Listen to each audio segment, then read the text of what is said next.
Welcome to Accounting Life with Jotham Ty. Our guest today is Jason Diaz, an experienced audit partner. In this episode, Jason shares practical insights on audit procedures, the importance of completeness, and how to navigate the challenges of modern accounting systems. Now, our host, Jotham Ty. Hey, Jason, welcome for the very first time to the Accounting Life podcast. How are you today? I'm good. Thanks for having me, Jotham.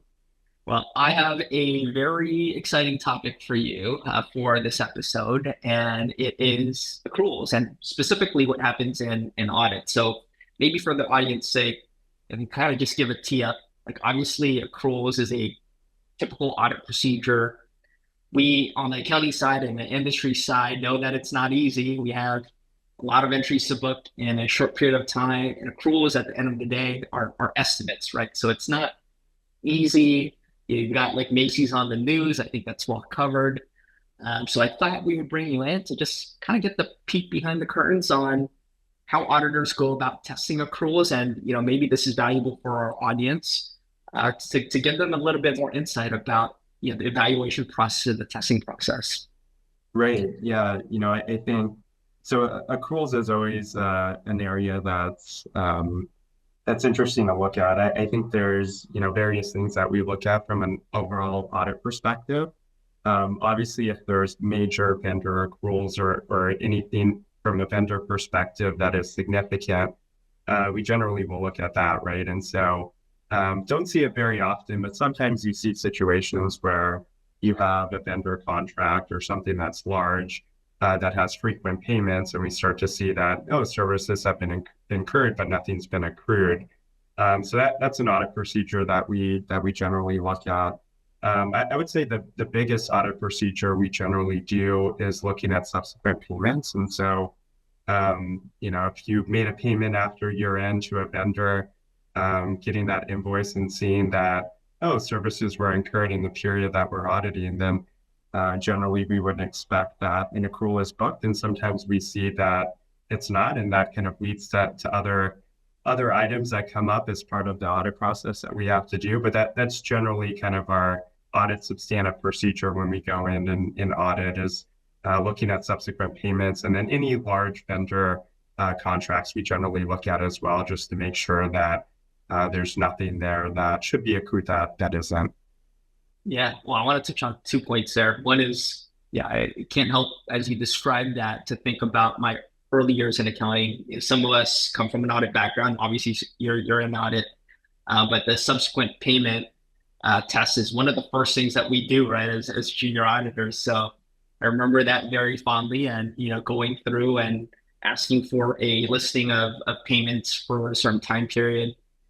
Going in and looking at the invoices and determining whether that was recorded in the right period is, I think, something that, for first-year auditors is something we love doing so much. I think that was one of the very first things that I worked on when I started auditing was, looking at subsequent payments. I think I actually worked with you on one of my very first projects, working through that. And so it's something that's extremely valuable from an audit testing perspective. I think, you find out a lot of things when it comes to vendor accruals, and it's an area of challenge for honestly a lot of clients out there. So, for clarification, and maybe this is too technical, so maybe just a brief response would be fine here. Subsequent payment, I remember that, but I also remember subsequent invoice. Like, are both applicable or related, or are both done? What's the relationship? They are. And so generally we'll get like the subsequent payment listing and we'll pick payments, and then we'll request the invoice that's associated with that payment. And so by looking at the invoice, if there's a contract or PO, we generally would request that as well. And really the thought process is to look to see if services were incurred in the period that we're auditing. And so, if you made a payment subsequent to year end, but you incur the services in the audit period, we would expect there to be an accrual.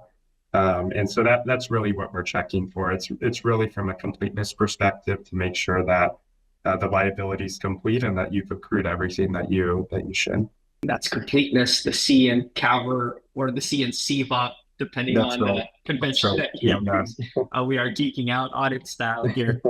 And actually, that also reminded me, and I'm going to age myself, when I first started audit, and I don't know if this was relevant by the time that you started audit, Jason, but they used to have something called like the empty drawer test, like where you go through someone's desk and you look for invoices because the suspicion is that that may not have been entered and was for the current period. Do you recall that? I see you nodding. And I remember having this discussion with you and you asking why we were doing that audit procedure. Now we've kind of moved away from that, just given the automation and the amount of IT systems that are involved in that. But that was certainly an audit test where you would get, invoices through the mail, right? And you would decide not to process them, put them in a drawer, and then don't look at them subsequent to year end. And so one of our audit procedures was to actually open up that door and see what was in there from an unprocessed invoicing perspective, just to make sure that, there weren't any invoices that came in that were not processed that should have been accrued. Well, the one place that we worked together, not so much on the vendor invoice side, but because we didn't have expense reports digitized yet. You might remember our AP person, he had a mound of expense reports that he has not gone through. Like if you went and tested that, and I think you guys did, you might find some accruals there missing. But yeah, it's interesting to think about how the digital world that we live in now, prompts obviously evolution to the audit procedures that we first loved when we started our careers. I do want to laser in also on like controls testing versus substantive testing. Like in the context of missed accruals, I'm assuming just done different times and obviously for different objectives, but maybe from the mechanics perspective, probably the same. Is that a fair assessment? Yeah, I think, companies generally structure their controls in various different ways, right? And so generally we generally see a control similar to our substantive test, where companies are going in and seeing, okay, what have we paid subsequent to year end, and making sure that that's accrued for. Generally, there's also a process around making sure that you're reaching out to the relevant business owners just to make sure that if there's any open POs or any vendors that they're working with, you kind of understand the nature of that to see if items should be accrued for. Generally, companies also have PO type of systems, right? And so kind of going in and making sure that if there's any open POs or POs that haven't been approved, looking at those to kind of make sure that if there's anything that does need to be accrued, that it is. And so generally from a control procedure, we generally would test management's controls over that. And so we would go in, understand how the control is performed, get evidence that the review actually happened, and evidence meaning, if there were any issues or anything identified that the reviewer left the appropriate comments, they followed up on those items. So very similar to, what we would do from a substantive perspective, because we're also looking at open POs, subsequent payments, and things of that nature. And so part of our control testing is just making sure that management has a process in place to make sure that all open accruals are properly being accounted for. And it could be a challenging area, right? And I think materiality certainly plays into it, just because depending on how big your organization is, there might be various stakeholders that work with various vendors, and reaching out to each of those can be challenging, right? And so just making sure that you have a process around materiality, I think, is important and kind of plays into it as well. So to add to that, if you have a PO system, great. And obviously we're in the space of automating accruals. So the customers that we have that have POs, it's a great starting point, right? But if they don't have a process where they ask about open POs and whether there are expenses there, then you don't have a control, or maybe you do have that control and it's mandated, but you're not executing it consistently. So it's not, operating as designed. So this is coming back to me now. Like there's a process aspect, right? Which is kind of like the controls test. Is it happening versus like actually validating that a current invoice or payment that you're looking at was recorded, or the underlying expense was recorded in the right period. So I think that's I think as a general statement, some of our customers, know that they're being audited for accruals, but I love how, you were able to break out like controls versus substandard because they're, two different, two different objectives that I think is helpful for our audience to know. So I'm glad you touched on that. Yeah, I'm sure our audience is also wondering, all right, you took one of our samples and it's an exception. We missed the accrual. So what happens? And yeah, feel free to speak at a broader level because I'm sure there are nuances, right? Like control risk and all that. Right. Yeah. I think a couple things happen. One, we try to understand, what in management's process broke down, right? Generally, when there's an exception, there's generally those controls that we were just talking about. Generally, there's a failure in one of those controls, right? Because there's an accrual out there that wasn't captured, and therefore, your liability balance isn't complete. And so, from an overall control perspective, I think understanding that breakdown, understanding which control broke down, if it was a design deficiency, meaning was it the way that the control was designed? Maybe it wasn't designed to pick up that accrual that was missed, or maybe it was just an operating effectiveness deficiency where the control was designed appropriately, but whoever was reviewing that invoice just missed it, right? And so, kind of looking into it from an overall control perspective, I think is important because it kind of helps you put a fence around kind of how the issue was identified and kind of how it was missed. Then there's kind of the whole deficiency write-up and having to go in and assess the control breakdown and whether that's a deficiency, significant deficiency, or material weakness. From an overall substantive perspective, whenever we find an exception in a sample, I think that we don't test 100% of the population. And so we have to kind of figure out, okay, is this an isolated instance or is this something that could be bigger, right, from an overall financial statement perspective? And so generally that results in us doing more samples.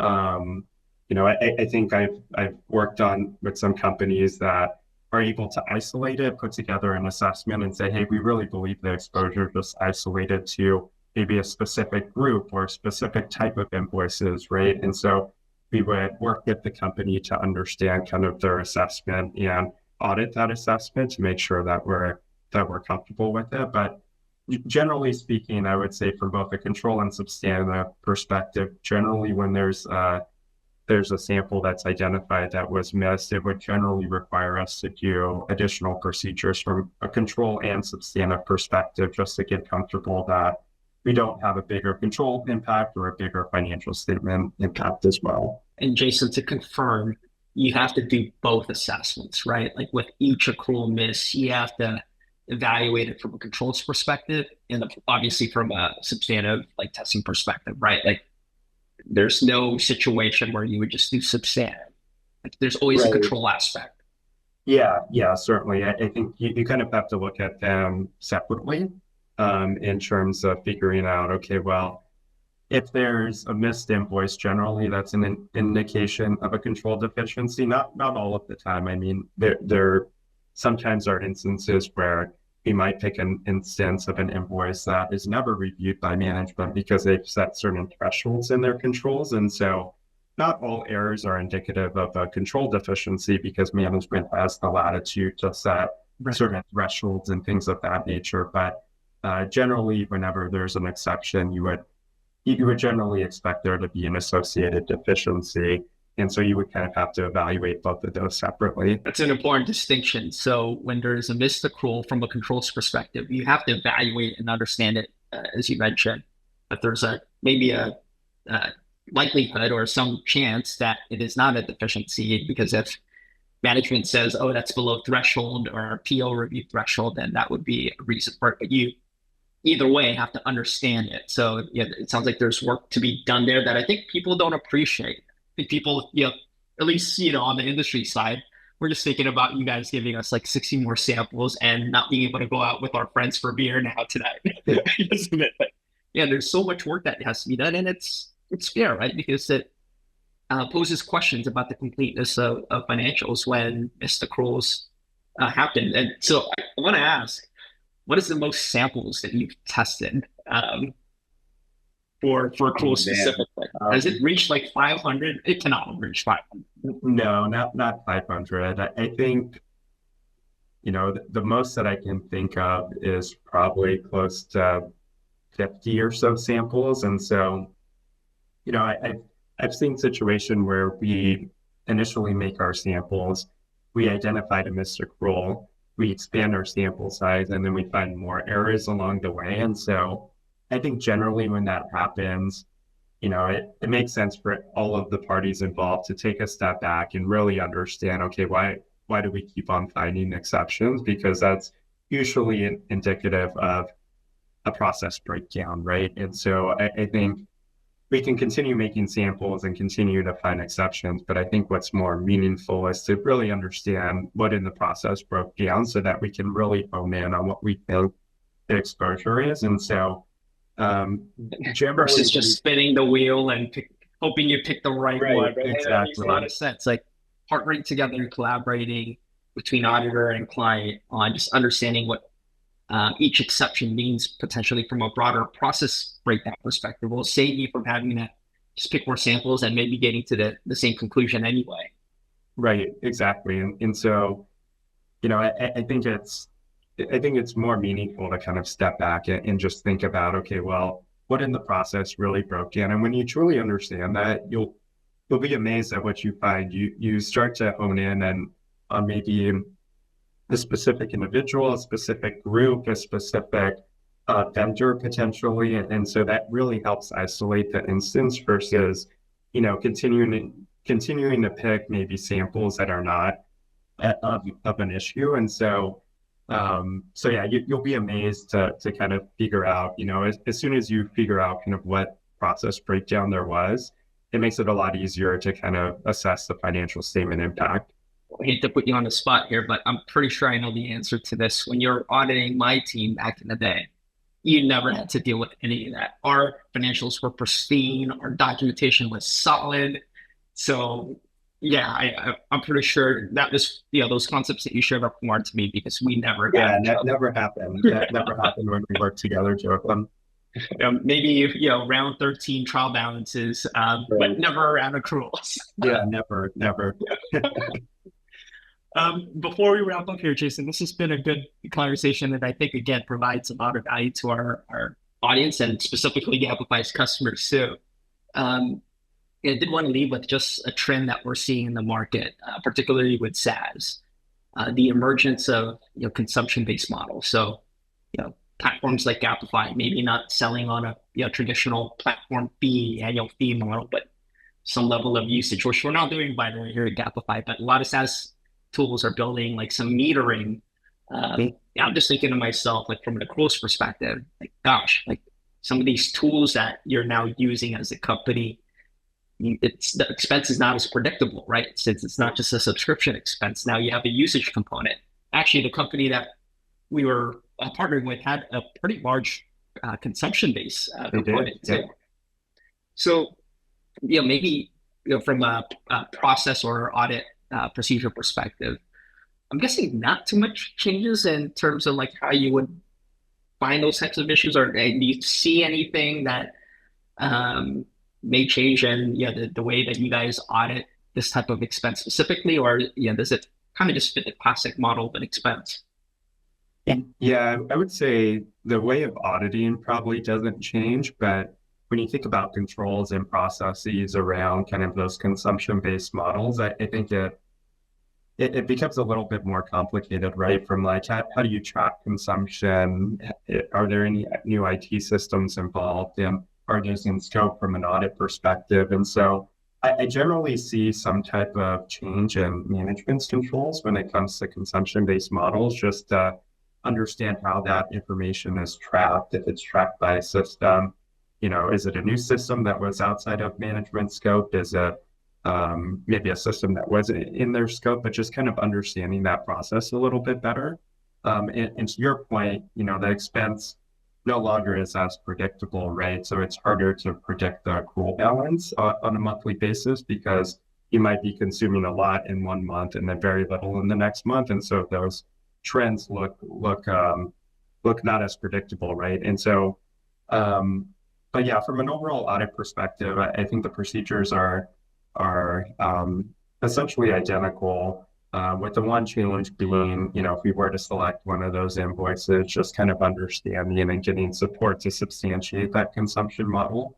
And generally, we would work with management to understand what their process is, as well as look at things like subsequent payment and to the vendor and things of that nature. And so not seeing too much change from an overall audit perspective, but when it comes to controls and management's controls, that's really where I see some tweaks from just an overall tracking that consumption to make sure that it's accurate and complete.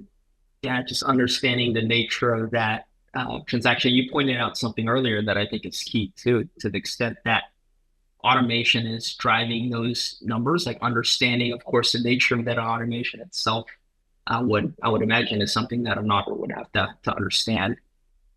Right. And there could be automated controls in terms of like what systems are tracking that, how that data and that consumption data is being tracked internally.